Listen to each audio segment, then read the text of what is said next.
आज ही कार्यकर्त्याची निवडणूक जेव्हा येते तेव्हा स्वतःच्या स्वार्थासाठी यांच्या पाठीत खंजीर खुपसून पळकुटेपणा केला, पळून गेला.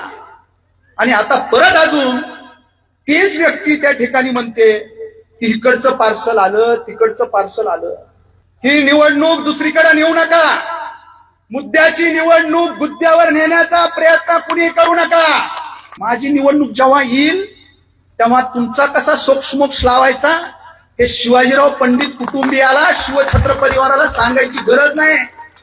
जवळपास आम्ही आता रोज संध्याकाळी 2-3 प्रभाग अशा पद्धतीनं युतीच्या राष्ट्रवादी काँग्रेस पार्टी आणि युतीच्या सर्व उमेदवारांना एक ताकद देण्यासाठी, मतदारांना आव्हान करण्यासाठी आम्ही सगळीकडे जातोय.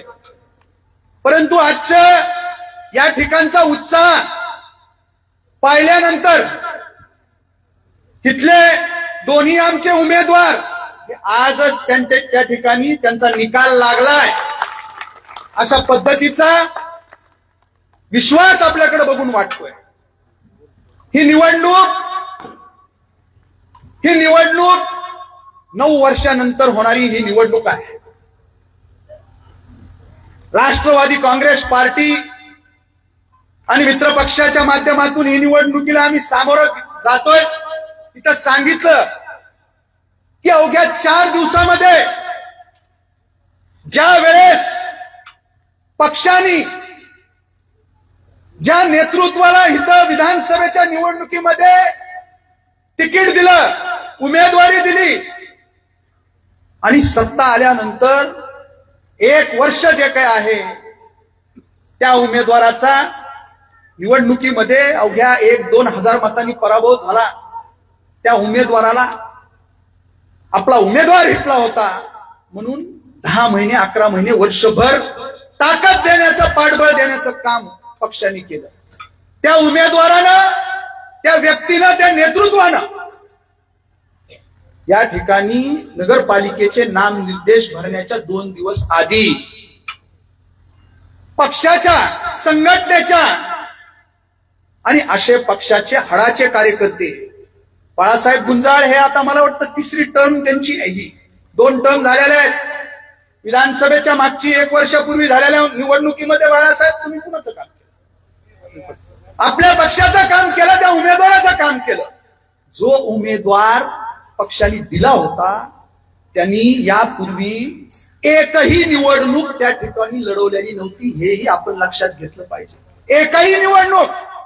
आणि मला वाटतं 9 वर्षापूर्वी जे नगरपालिकेची सार्वत्रिक निवडणूक झाली त्या निवडणुकीमध्ये 3 प्रभागामधनं त्या उमेदवारांनी जो काय आहे नामांकन दाखल केलं होतं आणि 3ही ठिकाणाहून त्यांचा उमेदवारी अर्ज जो काय आहे उडालेला आहे, हे लोकांना माहिती आहे.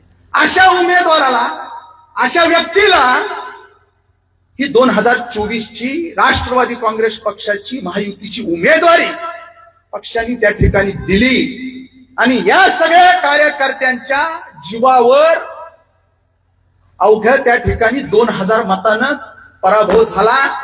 95-96 हजार मतदान या सगळ्या कार्यकर्त्याच्या, केडरच्या जीवावर, संघटनेच्या जीवावर त्या ठिकाणी त्या व्यक्तीला मिळालं, त्या नेतृत्वाला मिळालं.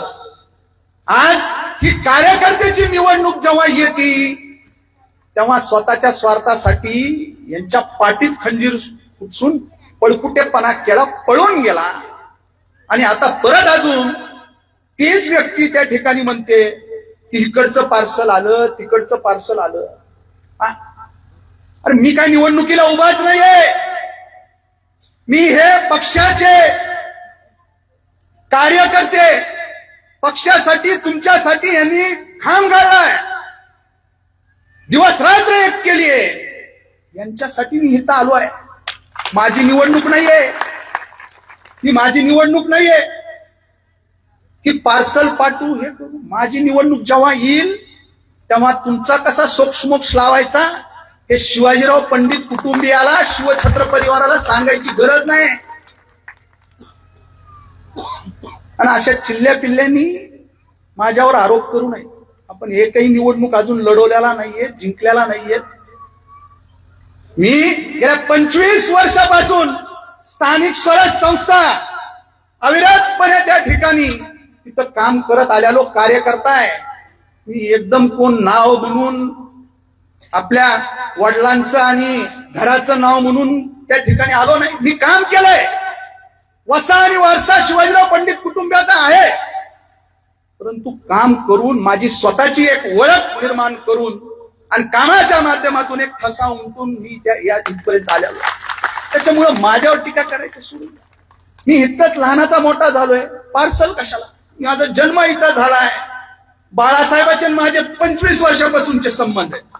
हे राजकारणात नव्हता तेव्हापासूनचे संबंध आहेत. ठीक आहे, आता वेळेवर मला सूचना दिली, आदेश दिले. अजितदादांच्या आदेशाने मी इथं आलोय आणि अजितदादांचा निरोप घेऊन मी तुमच्याकडे आलोय. आतापर्यंत गेल्या अनेक दशक या कुटुंबाकडे, एका कुटुंबाकडे, या लोकांकडे ही नगरपालिका होती आणि वेळोवेळी मागच्या काळामध्ये पवार साहेब असतील मोठे किंवा अजितदादा असतील, वेळोवेळी आम्ही मुंबईला जातो, पाहतो, त्यावेळेस ते वेळोवेळी सांगतात. आणि आता पालकमंत्री झाल्यानंतर तर सारखे बीडला आल्यावर म्हणतात, अरे या नगरपालिकेला मी यापूर्वी जे आहे बारामतीला पैसे दिले नाहीत, एवढे या नगरपालिकेला दिले. पण ते पैसे गेले कुठं? तो निधी गेला कुठं? योजना गेल्या कुठं? हे तुम्ही सांगा. हे तुम्ही सांगा. माग काय दिवे लावले ते सांगा आणि आमच्याकडे बघू नका. तुम्ही जरा मागचं बघा, माग वळून नियतीने काय अवस्था तुमची केली आहे.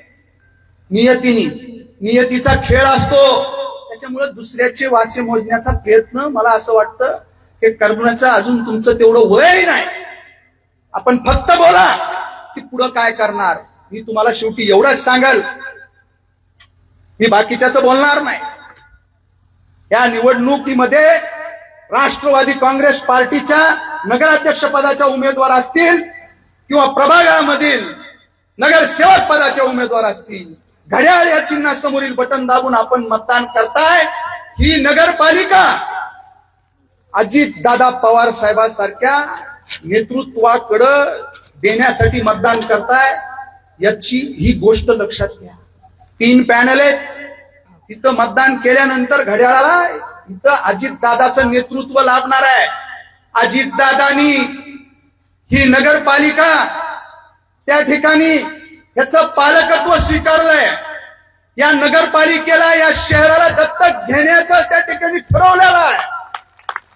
पण दुसऱ्या 2 पॅनलला मतदान केल्यानंतर एवढंच लक्षात ठेवा, पहिले पाडे 55 त्याचं नेतृत्व कोण करणार आणि त्यांनी काय केलेलं आहे. जी काय अवस्था या शहराची झाली आहे ती अशा लोकांमुळेच त्या ठिकाणी झाली आहे. त्याच्यामुळे जास्तीचा वेळ घेणार नाही. 10 वाजतायत. माझी आपणा सर्वांना नम्र विनंती आहे, असे हाडाचे कार्यकर्ते, काम करणारे कार्यकर्ते, याच्यासाठी मी तो उभा आहे. यांच्या पाठीमागं, ज्यांच्या पाठीमागच नाही तर ह्यांच्या पुढे. यांनी बाळासाहेबांनी सांगितलं, प्रास्ताविक करत असताना आमच्या दत्तांनी सांगितलं की इथं लोकांना दाबदडप केलं जात आहे. इथं लोकांना त्या ठिकाणी धामधूम केली जाते. मी त्यांना या ठिकाणाहून एक जबाबदारीनं सांगतोय, ही निवडणूक दुसरीकडे नेऊ नका. मुद्द्याची निवडणूक गुद्द्यावर नेण्याचा प्रयत्न कुणी करू नका.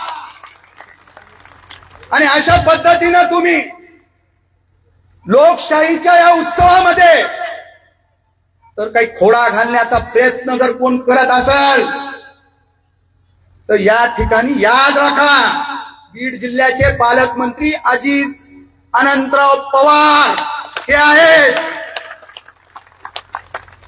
चांगल्याला चांगलं आणि वाकडं शेपूट जे ना त्याला सरळ कसं करायचं हे अजितदादांना त्या ठिकाणी सांगण्याची गरज नाही. त्याच्यामुळे जे होतंय ते शांततेत लोकशाही पद्धतीनं त्या ठिकाणी होऊ द्या. मतदारांना कुठेही दबावात आणण्याचा कुणीही प्रयत्न करू नये, एवढंच या ठिकाणी शेवटी बोलतो आणि इथं थांबतो. जय हिंद, जय महाराष्ट्र.